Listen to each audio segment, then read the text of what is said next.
Hi, it's Michelle Ray, and as promised, I am getting back to you, WFF attendees. It was such a wonderful time to be with all of you in Orlando, and I am sharing with you, as promised, some key ideas around how to engage our team members without kicking, screaming, or begging.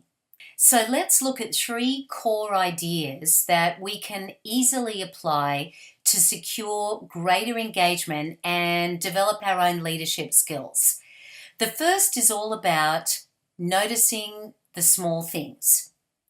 Again, an idea that sounds so obvious, but let me ask you this.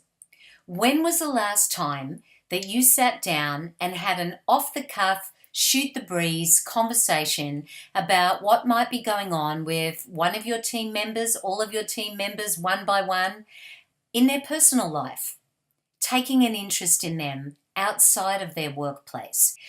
When we look at the topic of engagement and we understand what engagement actually means, it is all about a team member displaying discretionary effort.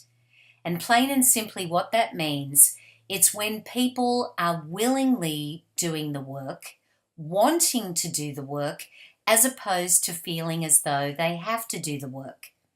We have a greater chance of achieving that willingness when we show interest in people and establish that human connection. And that means doing so in a more informal way and creating opportunities for those conversations. It's one of the most important things that we can do as leaders. Next, and directly tied into that, is connecting the dots, showing people that you are really able to help them see how what they do, the purpose of what they do, connects to the big picture. There is a radio station that every one of us is tuned into. It's called MMFI. And that stands for Make Me Feel Important. Every job that people do has value. If it didn't have value, it wouldn't exist. So realize MMFI, Make Me Feel Important.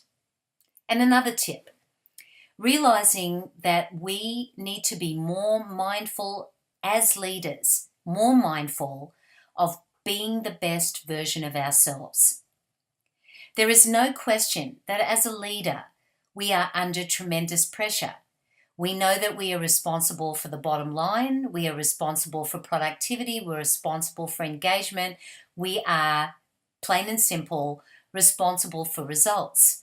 So how we wear that stress and everything that is associated with the job that we have is something that we need to be cognizant of when it comes to being that best version of us.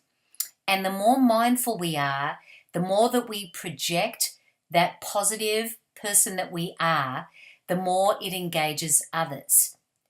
And I know that one of the most valuable lessons that I learned from one of my mentors is to look for the good.